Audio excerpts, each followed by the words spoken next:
నీ పిల్లల గురించి నువ్వేమేమి ఊహలు ఊహిస్తావో, ఏమేమి ఆలోచనలు చేస్తావో, వాళ్ళ భవిష్యత్తును గురించి ఎలాంటి తలంపులు నువ్వు కలిగి ఉంటావో, మరి నిన్ను గన్న తండ్రిగా, నన్ను గన్న తండ్రిగా మన దేవునికి మన మీద ఊహలు ఉండవా? తలంపులు ఉండవా? ఉంటాయా? ఉండవా? వాటిని మనం గ్రహించాలి.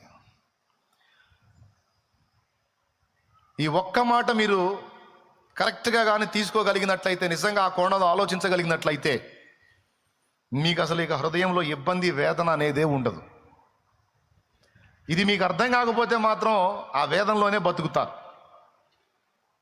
మళ్ళీ ఒకసారి చెబుతా, మనందరినీ సృష్టించిన సృష్టికర్తగా, మన కోసం ప్రాణం పెట్టిన రక్షకుడుగా, సంఘముగా మనందరినీ సమకూర్చిన ప్రభువుగా, మన భూమి మీద జీవితానికి సంబంధించి, నిత్యత్వానికి సంబంధించి 2 విషయాల్లో కూడా దేవునికి ఊహలు ఉన్నాయి, తలంపులు ఉన్నాయి.